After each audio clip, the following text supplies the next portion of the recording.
ഏകദേശം 350 കിലോമീറ്ററോളം ഓടി നമ്മളിപ്പോൾ കൊടൈക്കനാലെത്തി. അത് നമ്മുടെ 26 വർഷം പഴക്കമുള്ള ഒമിനിയിൽ ഒരു പ്രശ്നവും ചേർക്കാൻ നമുക്ക് ഉണ്ടാക്കിയിട്ടില്ല. Full on full power. പൂണ്ടിയിലാണ് കേട്ടോ നമ്മൾ റൂം എടുത്തത്. രാവിലെ എഴുന്നേറ്റപ്പോൾ തന്നെ വണ്ടിയിൽ പെട്രോൾ കുറവ്, അടുത്തെങ്കിലും പമ്പില്ലാത്തതുകൊണ്ട് തന്നെ ബ്ലാക്കിൽ വാങ്ങിക്കേണ്ടി വന്നു. അവിടെ കണ്ട അക്കയുടെ കടയിൽ കയറി എന്തോ ഒരു ക്രീം ബഡ് വാങ്ങി ബ്രേക്ക്ഫാസ്റ്റ് ആക്കി പൂണ്ടി കാണാൻ ഇറങ്ങി.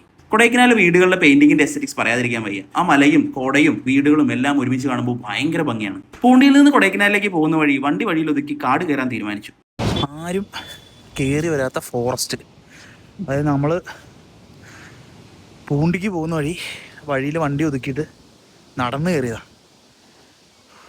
ഒരു രക്ഷയില്ല, ഭയങ്കര തണുപ്പും എന്തൊക്കെയോ സൗണ്ടുകൾ. ഈ കാടിനകത്ത് കയറിയ വഴി തെറ്റും എന്നുള്ള കാര്യത്തിലുണ്ട്, പറയണത് ശരിയാട്ടോ. കാടിനകത്ത് കയറിയോ ഉറപ്പായിട്ടും വഴി തെറ്റും. കൂട്ടത്തിലുള്ള രണ്ടുപേരെ കാണാനില്ല. അതെ, കൂട്ടത്തിലുള്ള രണ്ടുപേരെ കാണാനില്ല. അതിപ്പോ കുറച്ചു നേരം വിളിച്ചു പോയി നടന്നപ്പോൾ രണ്ടിനെയും കണ്ടുകിട്ടി. സേതു എവിടെന്നോ കുറച്ച് പൂണൊക്കെ പറിച്ച് തിന്നുന്നുണ്ടായിരുന്നു. ഈ സമയം നയൻ ടെററിയം ഉണ്ടാക്കാനാണെന്നും പറഞ്ഞ് കുറെ കാടും പള്ളയുമായി വന്നു. എന്തൊക്കെ പറഞ്ഞാലും അവിടെ സ്പെൻഡ് ചെയ്ത നിമിഷങ്ങൾ ജീവിതത്തിൽ ഒരിക്കലും മറക്കാൻ പറ്റില്ല.